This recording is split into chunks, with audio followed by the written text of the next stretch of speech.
Hello, and welcome back to the Outgrowth Deep Dive series. Today we're taking a look at the Retain engine in Outgrowth. I'm doing one kind of feature overview for each of Outgrowth's different engines, which are used for playing or processing samples. And today we're taking a look at Retain, which is kind of a granular sustainer, I would call it. Basically, what's going to happen is we're going to start playing back from this point, which is the playback start. And then we've got this window. Once we reach that window, we're going to kick into a granular synthesis algorithm. It's kind of similar to my plugin Ridgewalk, if you know that. We're going to start just a kind of random-ish granular thing where we're just going to play back from the note as if we were feeding it into Ridgewalk or feeding it into a granular algorithm. And that's just going to kind of let us sustain this note indefinitely. So let's just kind of hear how that sounds. I'm going to turn the subvert up a little bit just to kind of even out the volume throughout this sample.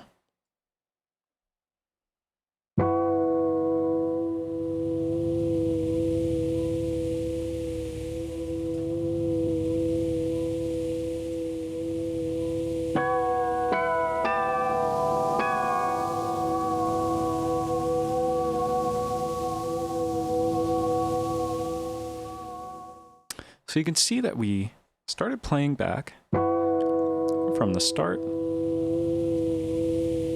and now we're sustaining. So I think that this is a really nice algorithm just for kind of keeping the original timbre and kind of feel of the sample, but it kind of turns it into like an infinite version of itself. And the one thing that's cool about that is that means that we can play the sample and just kind of totally use the ADSR to control the volume of the sample. We don't have to worry about how long we're holding the note. We don't have to worry about, running out of sample because we aren't going to. We have a nice granular engine. So, like I talked about in the last video with stem, you can actually run out of sample in stem, but with retain, that will never happen because we're just going to play back. And if we hit the granular window, nothing will happen. We'll just keep sustaining indefinitely. So I kind of like, a lot of times I'll use this algorithm kind of almost like stem, where I'm barely using the granular aspect of it, but you can use it almost as like an emergency. Like if you were to actually play all the way through the sample, you'll never run out of sample. And I think that's just kind of nice. It's just a nice option to have where we can kind of just play the sample like we normally would, but let's say we have a really long release time or something.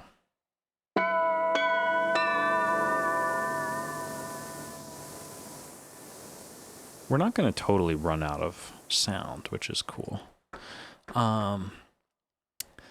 Yeah, so the other thing that's nice about Retain is that we kind of have this window, like I was just showing, we have this window which isn't affected by the granular engine, and then we have a window that is.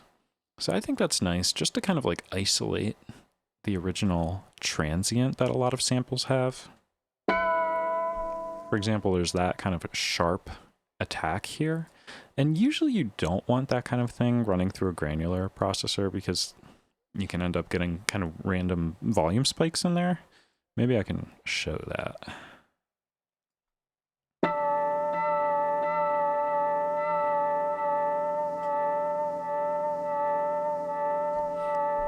Well, it is kind of cool if that's the sound that you're after. But personally, I think it's nice to kind of like take that out of the equation and just, be sure that we're kind of isolating the kind of meat or the body of the sample. Lots of like piano samples or synth samples or something, like they'll have a kind of unique onset to them. but they also have kind of like a body or a tail. And I really like using retain to kind of sustain that tail. So the next thing I want to talk about is that the grain size in our granular engine is tied to the size of the window. The grains are going to be about half the size of the window. So if our window is larger, we're going to get these longer grains. Personally, I really like using kind of as large of a window as I can, because that means that the grains are going to be really nice and long and just kind of a bit more natural, I think.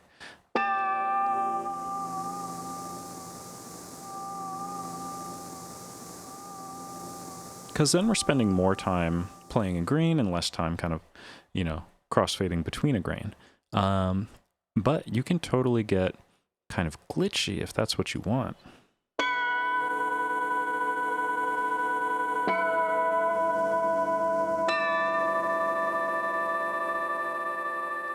Which is also, just a really fun effect, I think. It kind of depends what you're after. The next thing I want to talk about is this grain count here. So by default, we have one grain playing at a time.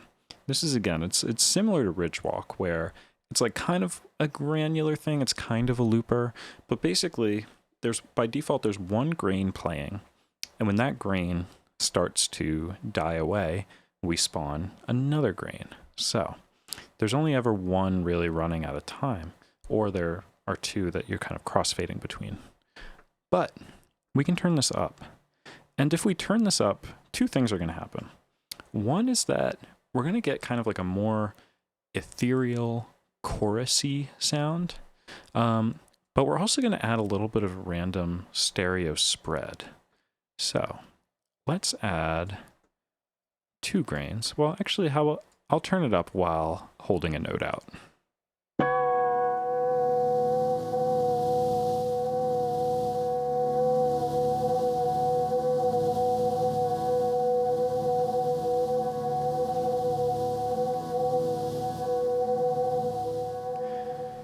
So it can be nice for kind of smoothing out certain things.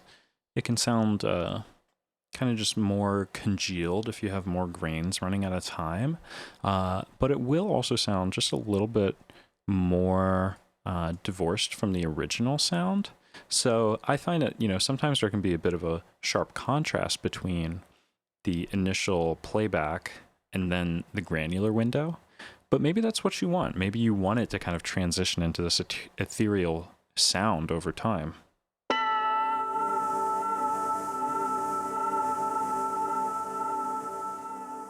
Which is kind of cool.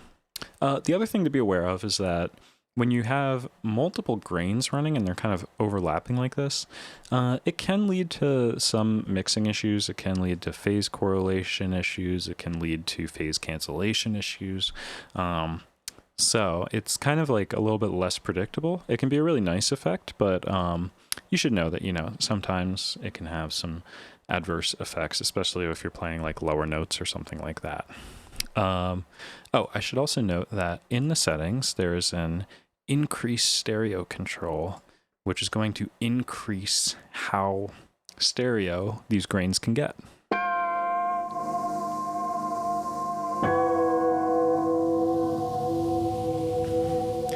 So that's like way different from the original section, but maybe that's what you want, So that kind of brings me to my next topic, which is that if the playback start point is actually within the window or beyond it, we are just immediately going to start the granular process.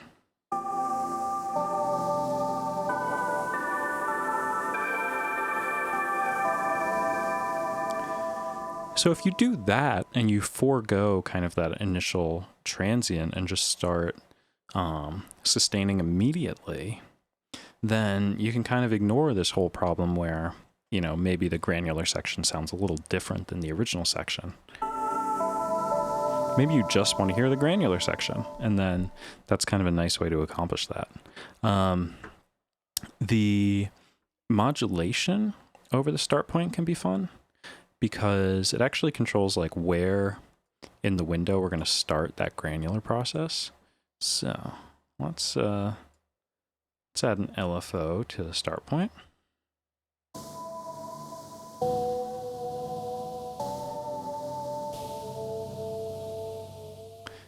So you can kind of like start at a random point within this window, which is pretty cool.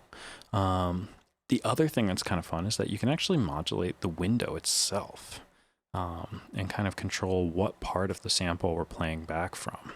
So one trick here is that if I just set the playback to the end of the sample,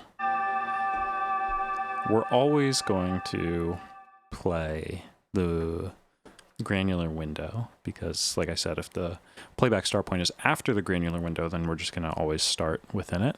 And then I'm going to assign an LFO to the window position.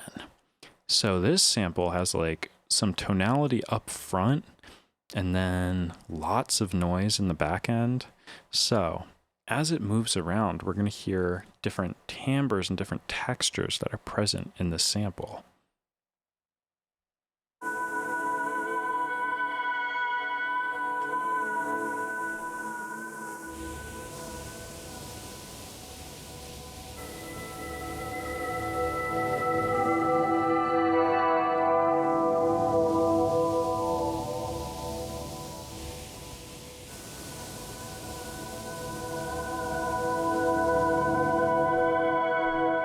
So I think that's super fun, and that's, you know, you don't have to use an LFO. You could use something like the mod wheel, or even Aftertouch is really cool. Here, I'm going to put pressure on the start point, and then the pressure that I play a note with MPE is going to move it around.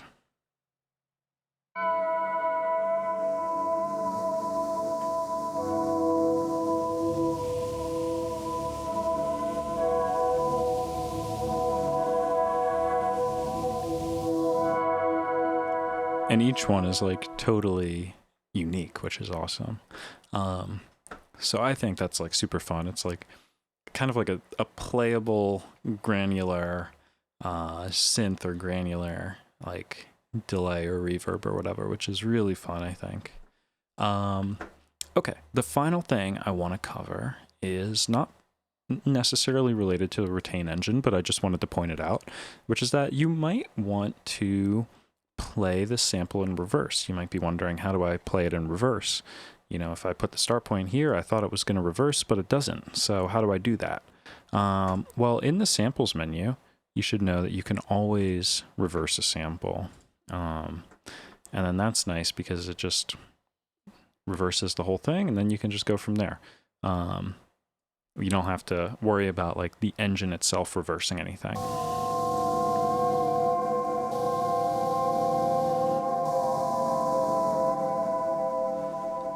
So if you're looking for how to reverse, that's the way. Okay, so that's it for the Retain engine. It's one of my favorites. I think it's really nice just for kind of taking a sample and kind of getting your hands on, you know, reimagining it, but really kind of keeping the original texture and the original timbre of it. Definitely recommend playing around with it, especially with Subvert. Subvert's going to kind of make all of the volumes throughout the sample, you know, kind of flat. So this granular process might sound a little bit more natural if you do that. Definitely recommend testing out different grain counts and also that stereo option, you know, if that's something that you're interested in. So this is kind of a nice engine because it really kind of spans from something that's kind of transparent to something that's really its own effect, and kind of can really get you started with manipulating these samples. So I would give Retain a try if you haven't already.